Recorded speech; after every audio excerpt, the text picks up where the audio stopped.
Hi friends, ఎలా ఉన్నారు? బాగున్నారా? Duplex villa. ఏదైనా దేవుని కార్యము మన ఎడల జరగాలి అని ఉంటే ఖచ్చితంగా అది నెరవేరుతుంది. ఈ గృహము ఎంత సుందరంగా ఉన్నదో, ఎక్కడెక్కడ ఏమేమి వనరులు ఉండాలో, ఎక్కడెక్కడ ఏది ఏర్పరచాలో, ఆ విధంగా ఈ గృహం ఎలా అయితే ఉన్నదో, అలాగా మన జీవితాలను కూడా యేసయ్య సరిచేయగల దేవుడు. కాబట్టి మనం ఎవరైనా సరే ప్రార్థన మొదటి ప్రాధాన్యత దేనికివ్వాలి? ప్రార్థనకివ్వాలి. మన జీవితంలో ప్రతి ఒక్కరం ఓపిక, సహనం కలిగి మనం ప్రార్థించినట్లయితే దేవుడు తప్పక జవాబిస్తాడు. ఎందుకు నా ప్రార్థనకి జవాబు రావడం లేదు? ఎందుకు నా ప్రార్థనకి దేవుడు వినడం లేదా ఏంటి? నా ప్రార్థనకి జవాబు ఇవ్వడం లేదు అని అనుకుంటున్నావేమో. లేదు.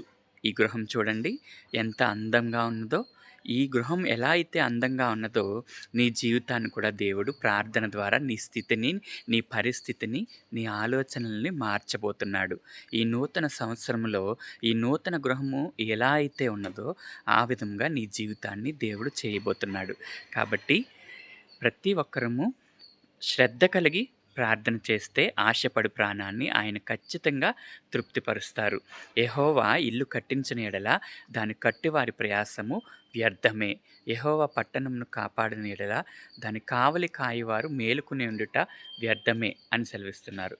కాబట్టి ఫ్రెండ్స్, అందరము దేవుని దేవుని ఎడల భయభక్తులు కలిగి ప్రార్థన చేస్తే ప్రతి ఒక్కరి జీవితంలో ఈ గృహము ఏ మాదిరి అయితే ఉన్నదో అలాగా మనందరి జీవితాలు ఫలభరితముగా ఉంటాయని నేను ఆశిస్తున్నాను.